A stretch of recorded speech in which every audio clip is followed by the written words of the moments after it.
The Airbnb that we stayed at was pretty big. I've been noticing that these Airbnbs over here, well, some places in the Balkans, they are huge. Like, I was expecting tiny Paris, London type places. Nope. They are really big, really spacious. This one was decently located. I think on the Airbnb, the guy was saying it was 10-15 minutes from the center and most stuff. I didn't find that to be true. We were walking like 20 minutes, at least 25 minutes. So I'm not sure if there was a shortcut somewhere that we missed, because sometimes Google will send you all over the place. But because we weren't there long enough, we didn't try to find a different way by ourselves without Google or anything. So there might have been a quicker way or something, but I don't know. But this place was decently clean. It wasn't sparkling or anything, but it was clean. It was okay. I could just, go over with my bleach and paper towels and stuff yes. Going around, I have been walking with bleach. I have been walking with paper towel. I walk with a bathroom spray, and I just go in and just spray, wipe, bleach, everything. And it doesn't matter if it's sparkling clean or not. I'm still gonna go over with it myself. So, that is what it was. But the host was, friendly. He was helpful in whatever way he could be. And yes, we did have a nice balcony. Didn't sit out here or anything because it's been cold and freezing. One day it actually snowed a little bit. It was more like flurries for a couple hours, but yeah, so that is that apartment that we stayed in.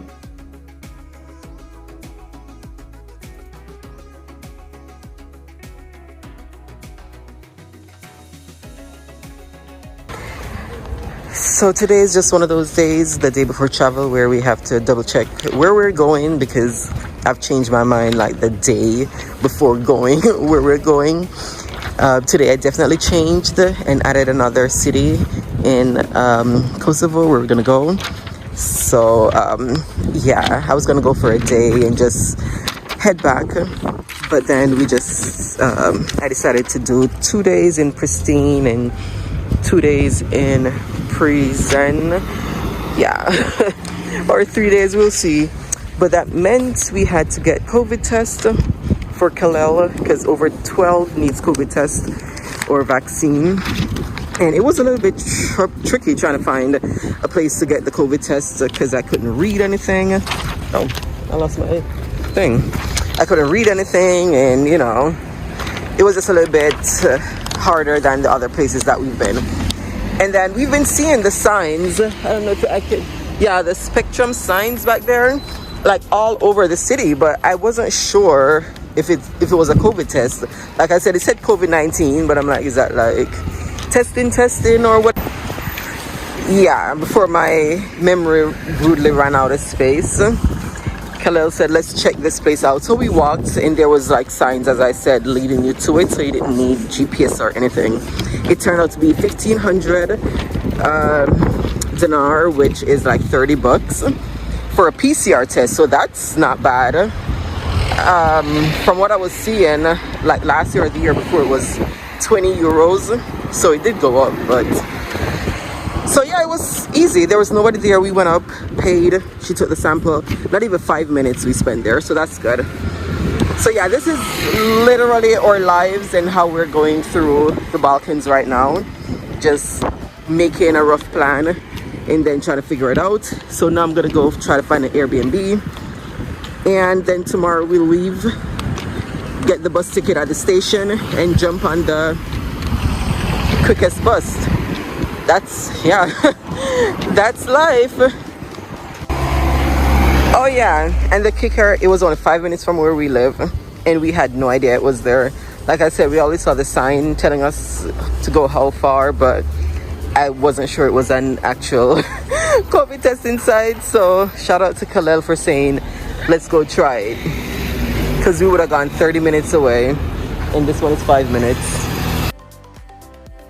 Skopje is a pretty chill city. It wasn't too crazy busy like some of the places we just been to, like Belgrade or Tirana, places like that. It is pretty walkable. We're used to the long walks by now. And it is safe. We haven't had any issues anywhere whatsoever. And I've walked alone at night, going by myself to places, doing things like that, and haven't had any issues. There's not a ton to see and do, and you can pretty much do everything in a day or two. So if you're crunched for time, you definitely can make this a 1 or 2 day kind of stop. We are going around just traveling, seeing the world, seeing what's out there. So we're not necessarily on a time crunch. So it's easier for us to spend more days in a city that, you'd read and it says, oh, you only need 2 days in this city or 1 day in this city. But we're spending 3 to 4 days because it doesn't make any sense. We're, up and running around when we really do not need to be going that fast. Especially right now, we're going faster than our timetable, kind of, because we want to, wrap up certain things at a certain time. And right now we're not way faster, but at least a couple weeks ahead. So we're gonna, start slowing down a little bit, adding a couple days in each place or something like that, just to stretch it out a little bit longer. Even if there's not a ton to do in the city, we're just gonna, sit in, rest, do one thing one day, something else the other day, stay in, get work done, get school done. So that's pretty much how we're doing it. But Skopje is not a country or a city that you need a ton of time in. But it is definitely a city that you should put on your list to at least just check out. That is it for this video. Don't forget to hit the like button, hit the notification bell to stay up to date on our adventures, and subscribe. See you in the next video. Bye!